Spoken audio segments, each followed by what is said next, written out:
to get an initial advantage in the standing position. A lot of times people are thinking when they're at distance, oh, I've got to think of what takedown do I want to try. But that's not how we should be selecting takedowns. We shouldn't just be randomly pulling out a takedown from our Rolodex, our mental Rolodex of takedowns. We should just be trying to get some kind of initial control over this person in front of us, some kind of initial connection. The stronger connections is when we can come in chest to chest.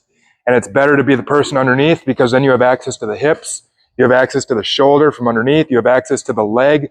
The person who's stuck with the overhook, Jose, come on out as a quick demo. If I'm in here with an underhook, I've got access to head and shoulders, I've got access to hips, I've got access to the leg, I can throw him by and get behind.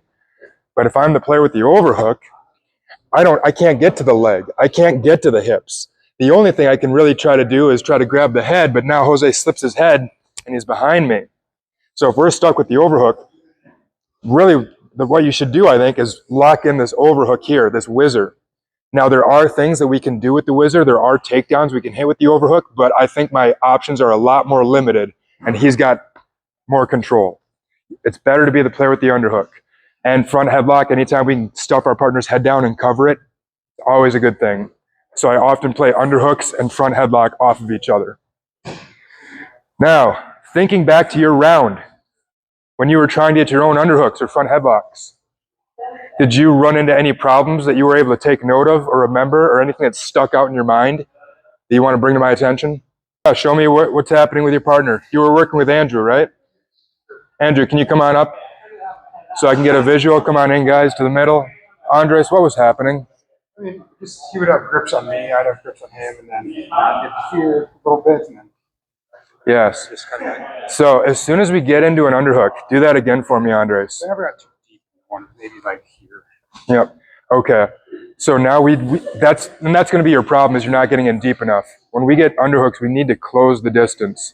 So when you start getting this underhook, even if you're at a distance, you want some way to pull him in. Whether you're using your underhook arm to pull, okay, or if he's like trying to make space here, you can also use your other hand, maybe grab a lapel and pull him in.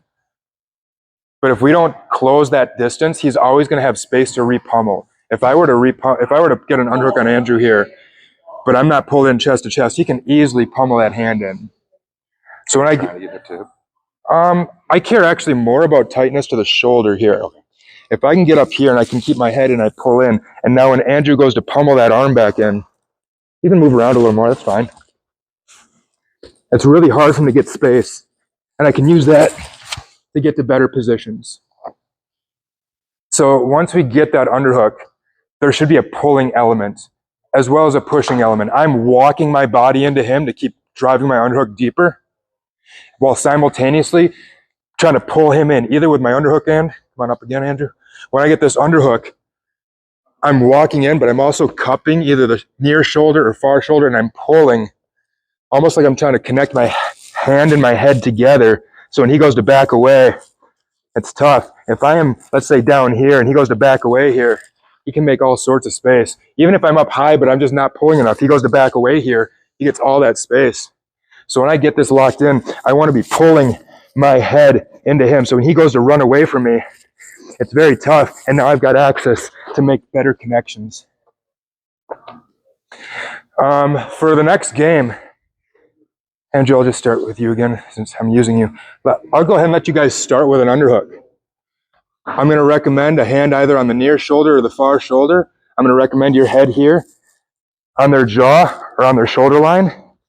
And I want you to try to maintain that underhook as long as you can.